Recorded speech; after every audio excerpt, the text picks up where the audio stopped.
नमस्कार विद्यार्थी मित्रांनो, ह्या व्हिडिओ लेक्चरमध्ये आपल्याला हायड्रॉलिसिस ऑफ साल्ट या संदर्भात अभ्यास करायचा आहे.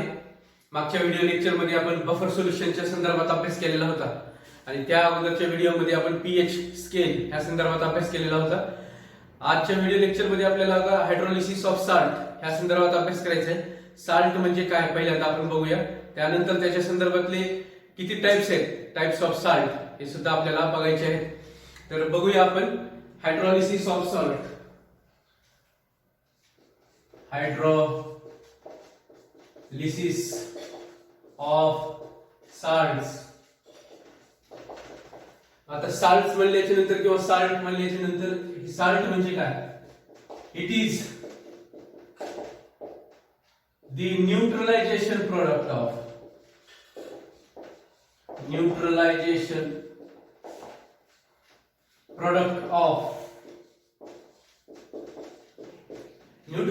प्रोडक्ट असणार आहे. कुणाचा असणार आहे? Product of acid and base.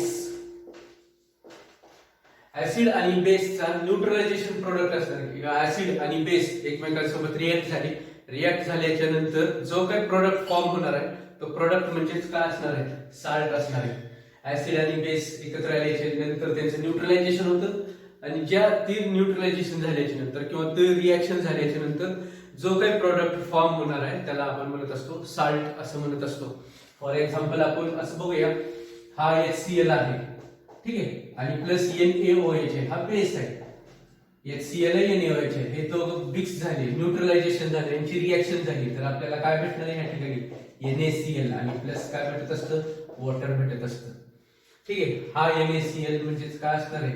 Salt असणार आहे. असे बरेचसे एक्झाम्पल्स असतील तुम्हाला ऍसिड आणि बेसच्या संदर्भातले, त्याच्यावरून आपण काय करणार आहे? साल्ट फॉर्म करणार आहे. मग आता एकदा लक्ष द्या, इथं ऍसिड आणि बेस म्हणल्याच्या नंतर ऍसिडचे दोन प्रकार आहेत. कोणता दोन प्रकार आहेत? स्ट्रॉंग ऍसिड आणि दुसरा आहे वीक ऍसिड. आणि बेसच्या संदर्भात आहे स्ट्रॉंग बेस आणि दुसरा आहे वीक बेस. ह्या संदर्भात काय करायचंय? आपल्याला अभ्यास करायचा आहे. तर मग depending upon the types of acids and bases mix, there are 4 types of salts produced from acids and base. Which are these? Let us see. Types of salts. हे types of salts कशावर आधारित आहेत? ह्या acid चे दोन प्रकार आहेत, strong acid, strong base आणि स्ट्रॉंग ऍसिड, वीक ऍसिड, आणि बेसचे प्रकार दोन आहेत, स्ट्रॉंग बेस आणि वीक बेस. मग आता डिपेंडिंग अपॉन दिस, कोणत्या प्रकारचा ऍसिड आणि कोणत्या प्रकारचा बेस मिक्स झालेला आहे त्या प्रकारे, त्याच्यानुसार किती प्रकार आहेत त्याचे 4 प्रकार पडलेले आहेत आणि त्याचे एक्झाम्पल्स आहेत ते आपण बघूया. आता काय होत असतं टाइप्स ऑफ साल्ट. पहिला प्रकार साल्ट्स डिराइव्ड फ्रॉम. ठीक आहे, salts derived from strong acid. आता हे मी तुम्हाला सांगितलेलं आहे, strong acid and strong base. आता तुम्हाला लक्षात यायला पाहिजे की स्ट्रॉंग ऍसिड आणि स्ट्रॉंग बेस म्हणल्याच्या नंतर काय असणार आहे? याचं कम्प्लीट आयोनायझेशन होतं किंवा कम्प्लीट डिसोसिएशन होत असतं. त्याला आपण स्ट्रॉंग ऍसिड असं म्हणत असतो किंवा स्ट्रॉंग बेस असं म्हणत असतो. ठीक आहे, मग आता salts derived from strong acid and strong base म्हणल्याच्या नंतर ह्याचं एक्झाम्पल असणार आहे या ठिकाणी जे आत्ताच आपण बघितलेलं आहे. हे NaCl आहे. ठीक आहे, HCl स्ट्रॉंग ऍसिड आहे, NaOH सुद्धा काय आहे? स्ट्रॉंग बेस आहे. म्हणून त्यांच्यापासून जे साल्ट तयार झालेले आहे ते काय असणार आहे? Salts derived from strong acid and strong base. हे NaCl एक्झाम्पल असेल. दुसरं असेल एक्झाम्पल Na2SO4 सोडियम सल्फेट असेल. बरेचसे एक्झाम्पल्स आहेत, NaBr आहे. असे बरेचसे एक्झाम्पल्स आहेत आपल्याला सांगू शकता येतील की जे कोणत्या कॅटेगरीमध्ये येत असतात? स्ट्रॉंग ऍसिड आणि स्ट्रॉंग बेस. दुसरा साल्टचा प्रकार आहे salts derived from.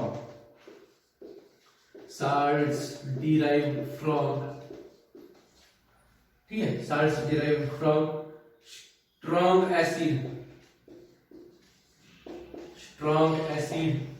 And weak base. या संदर्भातला एक्झाम्पल बघूया आपण आता. याच्या संदर्भातले एक्झाम्पल असेल NH4Cl, ठीक आहे. दुसरं एक्झाम्पल असेल CuSO4 कॉपर सल्फेट. आता हे कॉपर सल्फेट कसं तयार झालं, कॉपर हायड्रॉक्साईड आणि सल्फ्युरिक ऍसिड या दोघांचं कॉम्बिनेशन झाल्याच्या नंतर आपल्याला कॉपर सल्फेट भेटत असतं. NH4Cl कसं प्रकारे भेटणार आहे आपल्याला, NH4OH अमोनियम हायड्रॉक्साईड आणि HCl या दोघांचं न्यूट्रलायझेशन प्रोडक्ट असणार NH4Cl. हे झालं, हे दुसरं एक्झाम्पल झालं. तिसरं एक्झाम्पलच्या संदर्भात बघूया आपण साल्ट्स डिराइव्ड फ्रॉम, आता salts derived from weak acid and strong base. ठीक आहे. वीक ऍसिड आणि स्ट्रॉंग बेसच्या संदर्भात मग एक्झाम्पल असेल तिचं आपल्याला माहिती आहे CH3COO सोडियम ऍसिटेट असं आपण म्हणू शकतो, किंवा KCl पोटॅशियम सायनाइड हे त्याचं एक्झाम्पल असेल. ठीक आहे. चौथा प्रकार आहे salts derived from weak acid and weak base.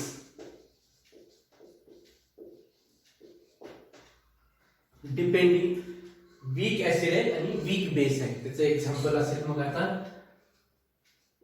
Ammonium acetate CH3COONH4 ammonium acetate आहे. ठीक आहे. दुसरा आहे NH4Cl अमोनियम सायनाइड. हे असे त्याचे एक्झाम्पल्स असतील. Depending upon the strong acid and strong base. Strong acid strong base चं एक्झाम्पल असणार आहे NaCl sodium sulphate NaBr. salts derived from strong acid weak base NH4Cl copper sulfate. salts derived from weak acid strong base sodium acetate potassium cyanide. salts derived from weak acid and weak base example आहे ammonium acetate आणि ammonium cyanide. These are the 4 types of salts which are derived from strong acid or weak acid, strong base and weak base. After this we move towards the concept of hydrolysis. काय आहे ते concept of hydrolysis, त्या संदर्भात आपण अभ्यास करणार आहोत. हे लक्षात आलं तुम्हाला काय आहे हायड्रॉलिसिस ऑफ साल्ट म्हणलंय मी. ह्याच्यामध्ये साल्ट म्हणजे काय सांगितलं, न्यूट्रलायझेशन प्रोडक्ट आहे. ठीक आहे. ऍसिड आणि बेसचा. आणि हा न्यूट्रलायझेशन कसा आहे, आयोनिक आहे. न्यूट्रलायझेशन आयोनिक प्रोडक्ट म्हणूया आपण त्याला.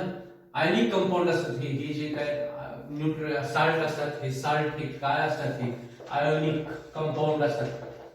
ठीक आहे. आयोनिक कंपाऊंड असतात, हे लक्षात घ्या. मग आता हे बघितल्याच्या नंतर आता पुढचा भाग बघायचा आपल्याला, कन्सेप्ट ऑफ हायड्रॉलिसिस काय आहे नेमकं बघूया ते.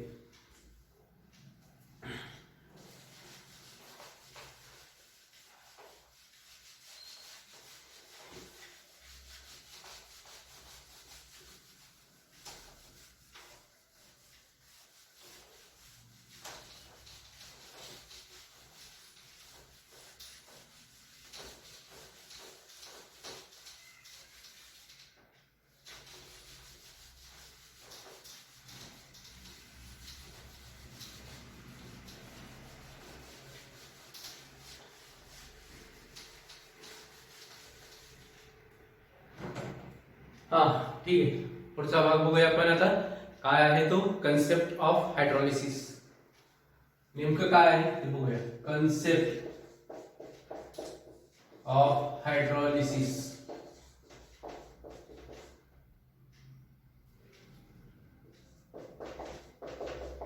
कन्सेप्ट ऑफ हायड्रॉलिसिस मध्ये आपल्याला बघायचं आहे व्हेन अ साल्ट, जे साल्ट आता आपण बघितलेले salts derived from weak acid weak base किंवा स्ट्रॉंग ऍसिड स्ट्रॉंग बेस, ह्याच्यापैकी कोणताही साल्ट जर आपण वॉटर मध्ये डिझॉल्व्ह केला तर डिझॉल्व्ह केल्याच्या नंतर त्याचं कम्प्लीट डिसोसिएशन होत असतं. काय होत असतं, कम्प्लीट डिसोसिएशन. कम्प्लीट डिसोसिएशन झाल्याच्या नंतर जो काही त्याचं आयन्स मध्ये रूपांतरण होणार आहे. ठीक आहे. वॉटर मध्ये डिझॉल्व्ह केल्याच्या नंतर, कारण हे जे साल्ट्स आहेत हे साल्ट्स हे काय असणार आहेत, स्ट्रॉंग इलेक्ट्रोलाइट्स असणार आहेत. म्हणजे त्यांचं कम्प्लीट आयोनायझेशन होत असणार आहे, वॉटरमध्ये डिसॉल्व्ह केलेलं असतात. कोणत्याही ह्याच्यातला साल्ट राहू द्या, तो salt derived from weak acid, weak base पासून जो साल्ट डिराइव्ड झालेला असतो तो सुद्धा पाण्यामध्ये काय होणार आहे, कम्प्लीट डिसोसिएशन होणार आहे त्याचं, किंवा कम्प्लीट आयोनायझेशन होणार आहे त्याचं. लक्षात घ्या, कोणत्याही ह्याच्यापासून जरी साल्ट डिराइव्ह केलेला असेल, स्ट्रॉंग वीक ऍसिड किंवा कुठल्याही ह्याच्यापासून डिराइव्ह केलेला असेल, तरी तो साल्ट हा काय असणार आहे, स्ट्रॉंग इलेक्ट्रोलाइट्स असणार आहे. आणि स्ट्रॉंग इलेक्ट्रोलाइट्स असल्यामुळे त्याचं कम्प्लीट आयोनायझेशन होणार आहे. कशामध्ये? वॉटरमध्ये डिसॉल्व्ह केलेलं असतात. ठीक आहे. मग वॉटरचं सुद्धा काय होत असतं, स्लाइटली डिसोसिएशन होत असतं. ठीक आहे, स्लाइटली डिसोसिएशन. आणि H+ आणि प्लस काय भेटणार आहे आपल्याला, OH- हायड्रोजन आयन आणि त्याचबरोबर हायड्रॉक्सिल आयन. हे जे वॉटरचं डिसोसिएशन आहे ते वॉटरचं डिसोसिएशन स्लाइटली होत असतं. लक्षात घ्या, आहे स्लाइटली स्मॉल अमाऊंट मध्ये तो काय होणार आहे, डिसॉल्व्ह होणार आहे. लक्षात घ्या. मग आता ह्या ठिकाणी काय होत असतं नेमकं, in pure water, pure water मध्ये काय असते, pure water, in pure water concentration of H+ is equal to concentration of OH- hydroxyl ion. In pure water concentration of hydrogen ion is equal to concentration of OH- असतं. आणि therefore हे दोघांची concentration equal असल्यामुळे therefore water is neutral in nature. Neutral असतो, neutral in nature असतो water. लक्षात घ्या, कारण का, कारण concentration of H+ is equal to concentration of काय असणार आहे, OH- असणार आहे. मग असल्याच्या नंतर इथं काय होतंय की त्याच्यामुळे हे काय होणार आहे, वॉटर इज कशामध्ये असणार आहे, न्यूट्रल नेचर मध्ये असणार आहे. न्यूट्रल नेचर मध्ये असल्यामुळे त्याचा pH किती असतो, pH इज इक्वल टू काय असणार आहे, 7. इफ, मग जर if the ions of salt, जर आयन्स ऑफ साल्ट, जे आयन्स जे साल्ट असणार आहेत, कॅटायन्स आणि एनायन्स, ते जर आयन्स ऑफ साल्ट जर does not react with water, with the ions of water, जर वॉटरच्या आयन्स सोबत ते जर रिएक्ट झाले नाही, कोणाचे, आयन्सचे, साल्टचे आयन्स वॉटरच्या आयन्स सोबत जर रिएक्ट झाले नाही, तर काय होणार नाही की concentration of H+ is equal to काय असणार आहे, कॉन्सन्ट्रेशन ऑफ OH- असणार आहे. काय सांगतोय, जर मी काय सांगितलं लक्षात घ्या, जर ions of salt does not react with ions of water, जर ते रिएक्ट झाले नाहीत, साल्टचे आयन्स कोणासोबत रिएक्ट झाले नाहीत, वॉटरच्या आयन्स सोबत जर रिएक्ट झाले नाहीत, तर concentration of H+ is equal to concentration of काय असणार आहे, OH- असणार आहे. आणि neutrality of water is maintain. त्यावेळेस वॉटरची न्यूट्रॅलिटी काय असते, मेंटेन राहिलेली असते. पण जर इफ सपोज जर ions of salts reacted with ions of water, ज्या वेळेस ions of salt reacted with ions of water, वॉटरच्या आयन्स सोबत जर साल्टचे आयन्स जर रिएक्ट झाले, त्यावेळेस कुणासोबत तर रिएक्ट झाले, तर रिएक्ट झाल्याच्या नंतर ह्या दोघांचं कॉन्सन्ट्रेशन काय राहणार नाही, इक्वल राहणार नाही. There is no equality. Concentration of H+ is not equal to concentration of OH-. लक्षात घ्या, त्यावेळेस इक्वॅलिटी मेंटेन राहणार नाही, कारण मी आयन्स ऑफ साल्ट पुन्हा H+ सोबत तर रिएक्ट होतील किंवा OH- सोबत तर रिएक्ट होणार आहे. आणि रिएक्ट झाल्याच्या नंतर द रिझल्टिंग सोल्युशन जे आहे, मग जे रिझल्टिंग सोल्युशन आहे, रिझल्टिंग सोल्युशन बिकम, मग ते काय असणार आहे, रिझल्टिंग सोल्युशन बिकम्स ऍसिडिक तर राहील ते किंवा बेसिक तर राहील, बरोबर आहे, ऍसिडिक तर राहील किंवा बेसिक तर राहील. कधी होणार आहे, जर आयन्स ऑफ साल्ट, हे जे सगळ्यात महत्त्वाचं पॉईंट सांगितलं मी, ions of salt reacted with ions of water, हे वॉटर सोबत रिएक्ट झाल्याच्या नंतर काय होणार नाही, मग इक्वॅलिटी किंवा कॉन्सन्ट्रेशन काय राहणार नाही, त्यांचं इक्वल राहणार नाही. कॉन्सन्ट्रेशन इक्वल राहिले नसल्यामुळे काय होणार आहे, ते सोल्युशन बिकम्स ऍसिडिक राहील किंवा बेसिक तर राहील. आयदर तो ऍसिडिक तर राहील किंवा बेसिक होईल solution, depending upon the presence of H plus ions और OH मायनस आयन्स. त्याच्यानुसार ते सोल्युशन ऍसिडिक राहील किंवा बेसिक राहील. लक्षात येते. कधी होणार आहे ions of salts reactively ions of water. जर रिएक्शन झाली नाही, रिएक्शन जर झाली नाही तर हे कॉन्सन्ट्रेशन काय होणार आहे, इक्वल राहणार आहे आणि वॉटर काय राहणार आहे किंवा रिझल्टिंग सोल्युशन हे काय असणार आहे, न्यूट्रल असणार आहे. पण जर रिएक्ट झाले तर सोल्युशन बिकम ऍसिडिक राहील किंवा बेसिक राहील. म्हणजे हायड्रोलिसिस ऑफ साल्टची डेफिनेशन काय राहील किंवा त्याची आपण हे काय म्हणू शकतो, आपण त्याला डेफिनेशन काय राहील मग या ठिकाणी कोणाची, हायड्रोलिसिस ऑफ साल्टची. हायड्रोलिसिस ऑफ साल्टची मग डेफिनेशन अशी असेल, इट इज अ रिएक्शन. बघा इथं लक्षात घ्या आता काय होते.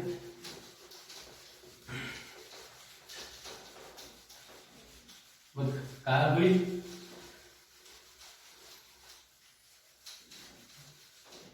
hydrolysis of concept of hydrolysis किंवा hydrolysis of salt is defined as hydrolysis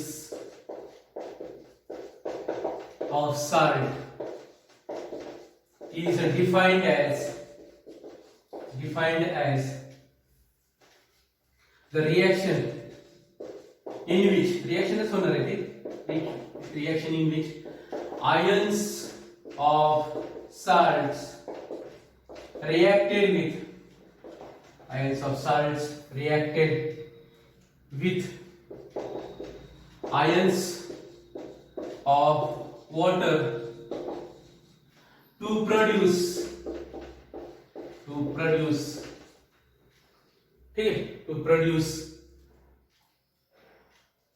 acidic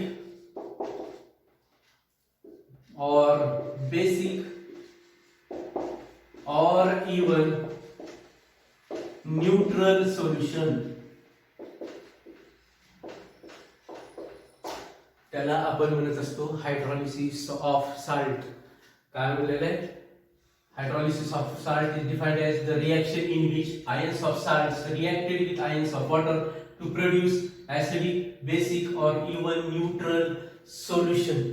neutral solution कशा प्रकारे प्रोड्यूस होत असते ते आपण बघणारच आहोत. रिएक्शन झाल्याच्या नंतर रिएक्शन होत असते, पण का न्यूट्रल सोल्युशन कशा प्रकारे प्रोड्यूस होत असते ते सुद्धा आपल्याला काय करायचंय, बघायचंय. ही झाली हायड्रोलिसिस ऑफ साल्ट, याची डेफिनेशन झाली. काय सांगितलं, ions of salt reacts with ions of water to produce acidic or basic और इवन न्यूट्रल सोल्युशन. कधी कधी न्यूट्रल सोल्युशन सुद्धा काय होत असतं, प्रोड्यूस होत असतं.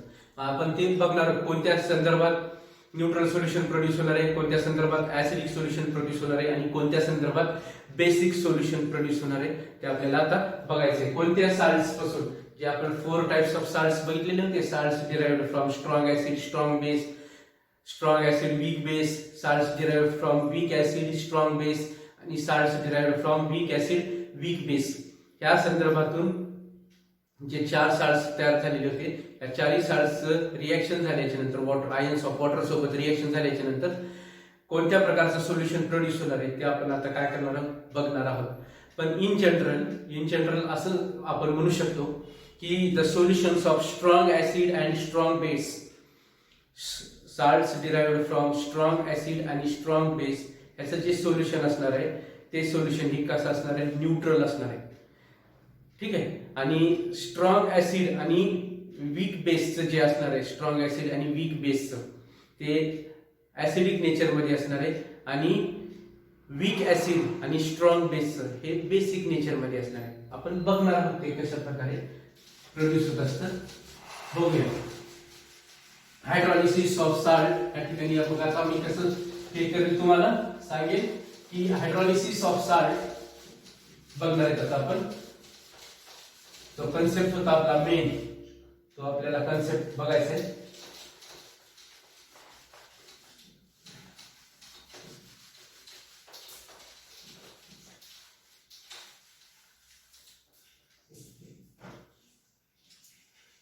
hydrolysis of salt which are derived from hydrolysis of salts बघायचे. salts which derived from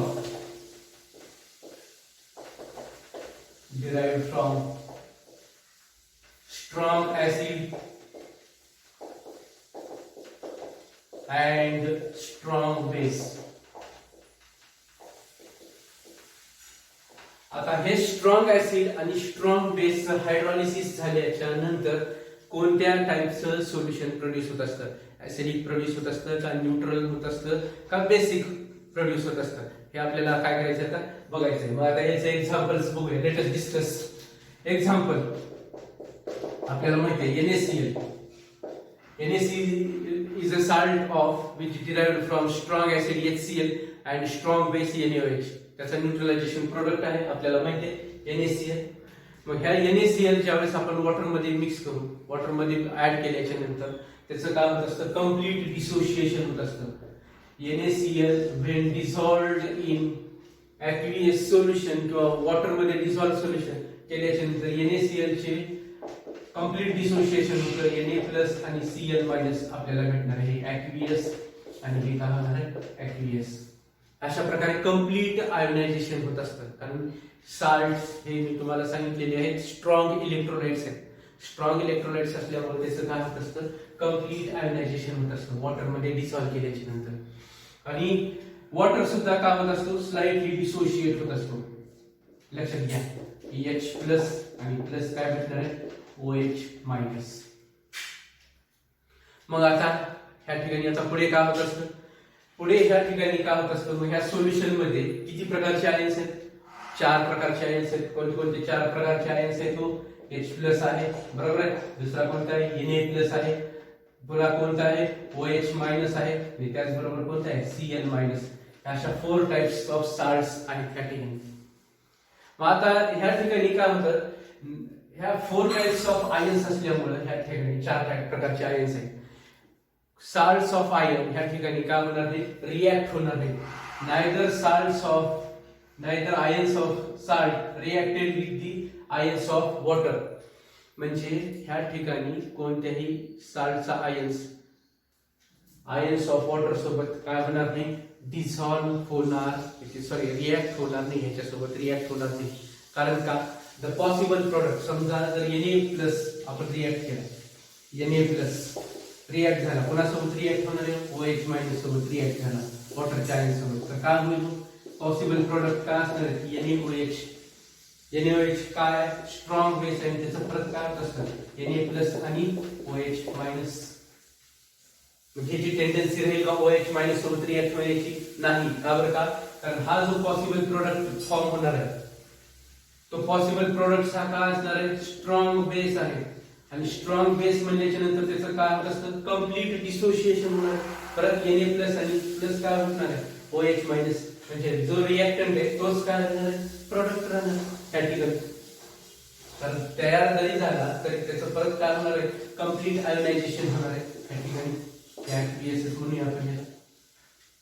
ठीक आहे. त्याचबरोबर H+ आयन्स आहे. ठीक आहे. H+ Cl- ते रिॲक्ट झाले, काय तयार झाला? HCl. आणि HCl तयार झाल्याच्या नंतर काय परत भेटणार आपल्याला? H+ आणि Cl-. कारण का? कारण हा सुद्धा काय आहे? स्ट्रॉंग ऍसिड आहे. काय हा? स्ट्रॉंग ऍसिड आहे. H+ आणि Cl HCl. आणि त्याचे स्ट्रॉंग ऍसिड असल्यामुळे त्याचं परत काय होणार आहे? कम्प्लीट डिसोसिएशन होणार आहे. कम्प्लीट डिसोसिएशन झाल्यामुळे काय होईल? आपल्याला H+ आणि Cl- आयन्स ही दोन्ही आपल्याला काय भेटणार? परत भेटणार आहे. म्हणजे जे रिॲक्टंटला होते तेच परत काय भेटणार? प्रोडक्टला भेटणार आहे. आणि त्याच्यामुळं साल्टचे आयन्स वॉटरच्या आयन्स सोबत काय होणार नाही? त्या ठिकाणी रिॲक्ट होणार नाही. रिॲक्ट होईल, रिॲक्शन होईल, पण रिॲक्शन झाल्याच्या नंतर जो काही प्रोडक्ट फॉर्म होणार आहे NaOH किंवा HCl हे काय? तो स्ट्रॉंग बेस आहे किंवा स्ट्रॉंग ऍसिड आहे. आणि ह्याचं परत कम्प्लीट आयोनायझेशन होतं आणि आपल्याला हे परत आयन्स भेटत असतात. जो काही पॉसिबल प्रोडक्ट आहे तो पॉसिबल प्रोडक्ट तसाच राहत नाही, त्याचं कम्प्लीट डिसोसिएशन होतं आणि परत आपल्याला हे आयन्स भेटत असतात. म्हणजे जे रिॲक्टंट साईडला होते तेच कुठं राहील? आपल्याला आता प्रोडक्ट साईडला भेटायला. म्हणजे कम्प्लीट त्यांचं काय होत नाहीये?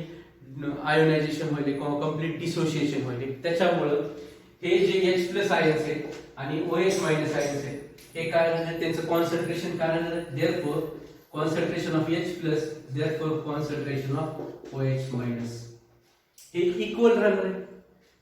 Concentration of H plus is equal to concentration of OH minus, कारण कोणताही साल्ट neither Na plus nor Cl minus reacted with the ions of water, कोणताही आयन्स साल्टचा वॉटरच्या आयन सोबत रिएक्ट होत नाही आणि therefore the concentration of H plus is equal to concentration of OH minus equal राहणार आहे. आणि इक्वल राहिल्यामुळे रिझल्टिंग जे सोल्युशन राहणार आहे आपलं ते कशामुळे, neither reaction of salt or neither reaction of Na plus nor Cl minus with the ions of water, हे रिएक्शन नसल्यामुळे concentration of H plus is equal to concentration of OH minus राहणार आहे. आणि त्यामुळे रिझल्टिंग सोल्युशन इज काय असणार आहे, neutral राहणार आहे. या ठिकाणी सगळ्यात महत्त्वाचं साल्ट हे जे काय solution of salt derived from strong acid and strong base is a neutral in nature. लक्षात येते कशामुळे हे रिएक्शन झाली नाही, त्याच्यामुळे concentration of H plus is equal to concentration of OH minus असणार आहे आणि त्याच्यामुळे रिझल्टिंग सोल्युशन न्यूट्रल राहणार आहे. रिएक्शन होते आणि रिएक्शन जरी झाली तरी काय तयार होणार आहे, स्ट्रॉंग बेस आणि स्ट्रॉंग ऍसिड जे पॉसिबल प्रोडक्ट आहेत आणि ते काय असणार, स्ट्रॉंग बेस किंवा स्ट्रॉंग ऍसिड असल्यामुळे त्यांचं कम्प्लीट आयोनायझेशन होत असतं परत. आणि कम्प्लीट आयोनायझेशन झाल्यामुळे त्यांची टेंडन्सी नसते to react with the ions of water. There is no tendency of ions of salt to react with the ions of water. Therefore, the resulting solution will be neutral in nature. There is no litmus जो paper आहे तो litmus paper जो आहे आपण litmus paper जे घेत असतो तो लिटमस पेपर कोणताही कलर चेंज झालेला दाखवणार नाही या ठिकाणी. पुण्याच्या संदर्भात salts derived from strong acid आणि स्ट्रॉंग बेसच्या संदर्भात हायड्रोलिसिस ऑफ साल्ट हे झाल्याच्या नंतर आता पुढचा भाग बघणार आहोत आपण दुसऱ्या साल्टच्या संदर्भात आता बघूया. त्याच्या संदर्भात काय होतं ते आपण बघूया. 4 प्रकारचे साल्ट्स बघितलेले होते आपण, ठीक आहे. कोणते कोणते salts derived from strong acid, strong base, weak acid, weak base, strong acid, weak base आणि वीक ऍसिड, स्ट्रॉंग बेस. पुढचा भाग बघणार आहोत आपण आता आणि तो म्हणजे हायड्रोलिसिस ऑफ साल्ट. कोणत्या संदर्भात, हे हायड्रोलिसिस बघतोय आपण पण कुणाच्या संदर्भात आता, hydrolysis of salt. Hydrolysis of salt derived from strong acid and weak base.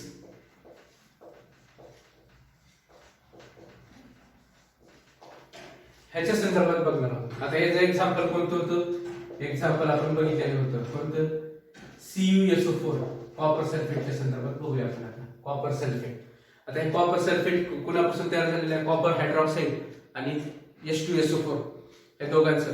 H2SO4 हा स्ट्रॉंग ऍसिड आहे आणि कॉपर हायड्रॉक्साईड हा वीक बेस आहे. स्ट्रॉंग ऍसिड H2SO4 आणि weak base Cu copper hydroxide Cu, ठीक आहे. या दोघांचं कॉम्बिनेशन होऊन हे काय भेटलेलं आहे आपल्याला, CuSO4 भेटलेलं आहे प्लस वॉटर भेटतं ऑफकोर्स.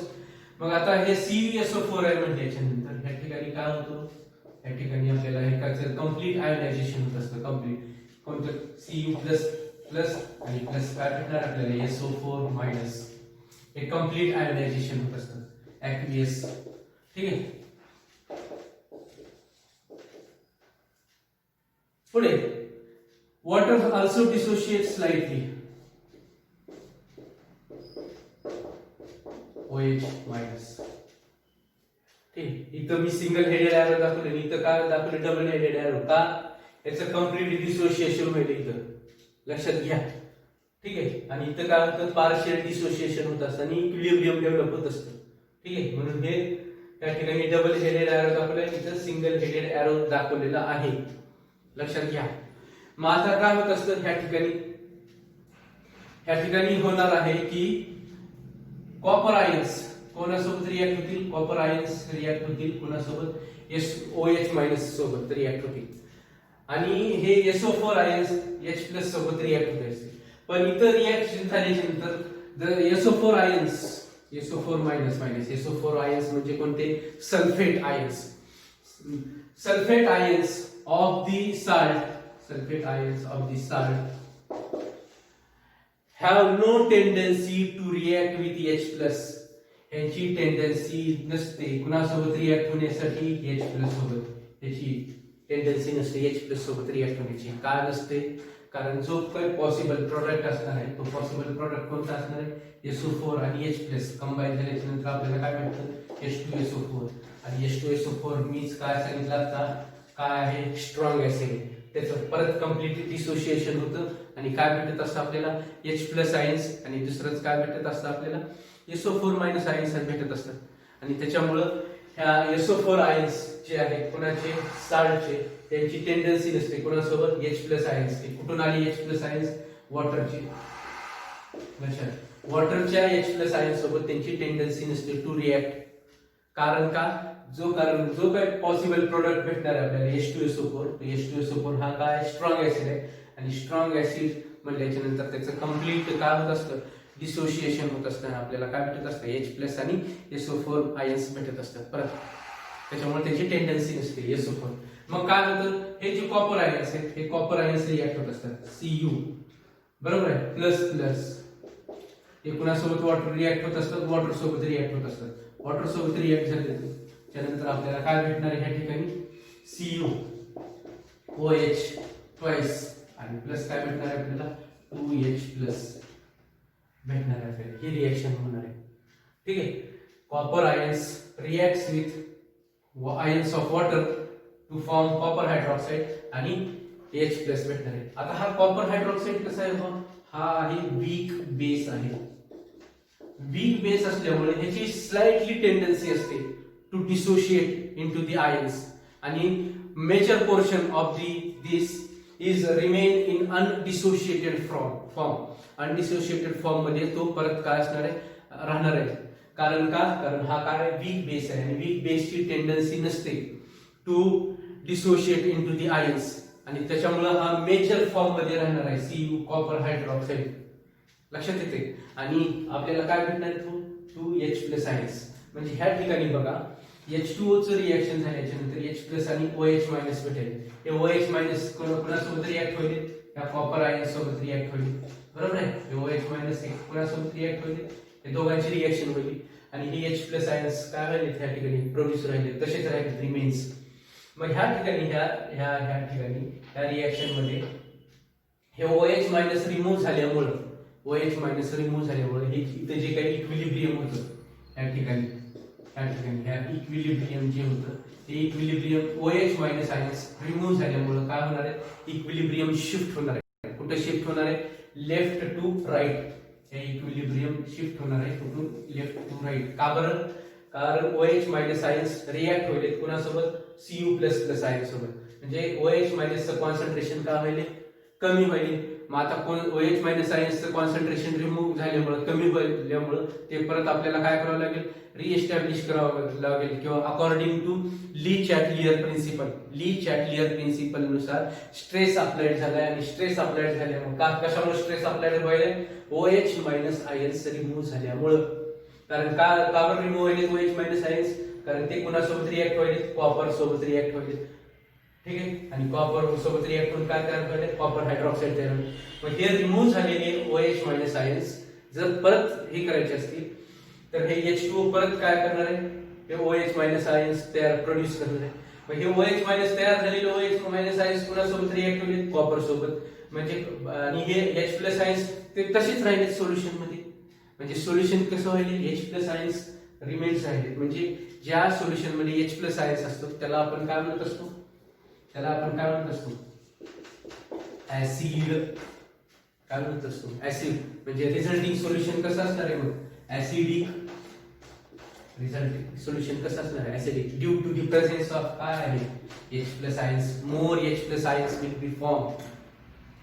त्याच्यामुळं ऍसिडिक सोल्युशन राहणार आहे. The resulting solution becomes acidic. आणि द लिटमस ब्लू लिटमस ह्या ठिकाणी काय होणार आहे? ब्लू लिटमस हा काय होऊन त्या ठिकाणी रेड होऊन जाईल. लक्षात येते. म्हणजे रिझल्टिंग सोल्युशन हे काय असतं, ऍसिडिक असतं. लक्षात घ्या. कशामुळं? कारण OH मायनस कोणासोबत रिॲक्ट होईल, कॉपर आयन सोबत रिॲक्ट होईल आणि सोल्युशन मध्ये कोणते आयन्स राहिले, नेहमी H+ आयन्स राहिले आणि H+ आयन्स राहिल्यामुळं ते सोल्युशन आपण काय म्हणत असतो, ऍसिडिक असं म्हणत असतो. आणि ब्लू लिटमस त्या ठिकाणी काय होत असतो, रेड होत असतो. हे कुणाच्या संदर्भात, salts derived from strong acid आणि वीक बेसच्या संदर्भात. ठीक आहे. त्याचं सोल्युशन जे असणार आहे, साल्ट कुणापासून तयार झालेला, स्ट्रॉंग ऍसिड आणि वीक बेस पासून जो काही साल्ट तयार झाला, तो साल्ट आपण जर डिराइव्ह केला तर ते सोल्युशन काय असतं, ऍसिडिक असतं. त्या ठिकाणी ब्लू लिटमस काय झालेला असतो, रेड झालेला असतो. मग आता ह्या ठिकाणी आणखी एक लक्षात घ्या, हे कॉपर हायड्रॉक्साईड हे तयार झाल्यामुळं सोल्युशन काय होत असतं, टर्बिड होत असतं. लक्षात घ्या. कॉपर हायड्रॉक्साईड सोल्युशन तयार झाल्यामुळं हे काय होणार आहे की टर्बिड तयार होणार, टर्बिडिटी येणार आहे कॉपर हायड्रॉक्साईड तयार झाल्यामुळे. मग आता हे फॉर्म झाल्यामुळं टर्बिडिटी आली. लक्षात घ्या. कॉपर हायड्रॉक्साईड सोल्युशन तयार झाल्यामुळे या ठिकाणी काय आली, टर्बिडिटी आली. मग आता ही जी टर्बिडिटी आपल्याला रिमूव्ह करायची असेल, कॉपर हायड्रॉक्साईडची जर टर्बिडिटी आपल्याला रिमूव्ह करायची असेल तर कॉपर हायड्रॉक्साईडचं प्रमाण काय करावं लागेल, आपल्याला कमी करावं लागेल. म्हणजे ही रिएक्शन व्हायला पाहिजे, रिव्हर्स रिएक्शन व्हायला पाहिजे. रिव्हर्स रिएक्शन कधी कधी होणार आहे, जास्त प्रमाणात जर ह्याच्यामध्ये आपण ऍड केलं, काय ऍड केलं, H+ आयन्स ऍड केले किंवा H2SO4 ऍड केले. H2SO4 ऍड केल्याच्या नंतर काय भेटणार आहे आपल्याला, H+ भेटणार आहे. मग ह्याचं कॉन्सन्ट्रेशन वाढलं. ह्याचं कॉन्सन्ट्रेशन वाढल्यामुळं कशामुळे वाढलं ह्याचं कॉन्सन्ट्रेशन, H2SO4 ऍड केलंय. कशासाठी H2SO4 ऍड करायला, तर आपण ही टर्बिडिटी, कॉपर हायड्रॉक्साईडची जी टर्बिडिटी आहे, टर्बिड सोल्युशन जे फॉर्म झालेलं आहे, ती टर्बिडिटी आपल्याला काय करायची, रिमूव्ह करायची. ती टर्बिडिटी जर रिमूव्ह करायची असेल तर आपण काय ऍड केले, H+ आयन्स ऍड केले. H+ आयन्स ऍड केले म्हणजे H2SO4 ऍड केला. मग H2SO4 ऍड केले म्हणजे याच्यानंतर H+ आयन्सचं कॉन्सन्ट्रेशन काय झालं, या ठिकाणी इन्क्रीज झालं. कॉन्सन्ट्रेशन इन्क्रीज झालं. कॉन्सन्ट्रेशन इन्क्रीज झाल्याच्या नंतर काय, according to Le Chatelier principle stress येणार आहे. कॉन्सन्ट्रेशन इन्क्रीज झाल्यामुळे स्ट्रेस आल्याच्या नंतर हे कशामुळे, वाढलेल्या कॉन्सन्ट्रेशनमुळे. मग वाढलेलं कॉन्सन्ट्रेशन आपल्याला काय करावं लागेल, आता कमी करावं लागेल. मग कमी कधी होणार आहे, ही रिव्हर्स रिएक्शन झाल्याच्या नंतर. रिव्हर्स रिएक्शन झाल्याच्या नंतर काय होणार आहे, म्हणजे ही जी काही कॉपर हायड्रॉक्साईड मुळे जी टर्बिडिटी आली होती, ती टर्बिडिटी काय होणार आहे, परत रिमूव्ह होणार आहे. In order to get the clear solution of copper hydroxide, we add some H2SO4 into it in order to remove the turbidity. आणि सोल्युशन हे कसं असणार आहे, ऍसिडिक असणार आहे. ब्लू लिटमस त्या ठिकाणी काय होणार आहे, रेड होणार आहे. हे झालं कोणाच्या संदर्भात, hydrolysis of salt derived from strong acid आणि वीक बेस. तिसरा आहे, तिसरा बघूया आपण आता, तो म्हणजे कोणता, hydrolysis of salt derived from होता. ते तिसरा एक बघू आपण, सोल्युशन कसं होत असतं ते बघणार आहोत आपण.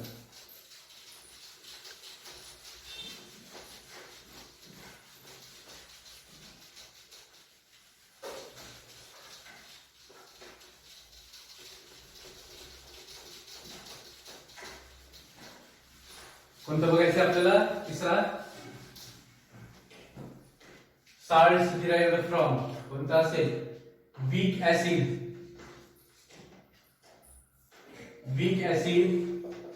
and strong base.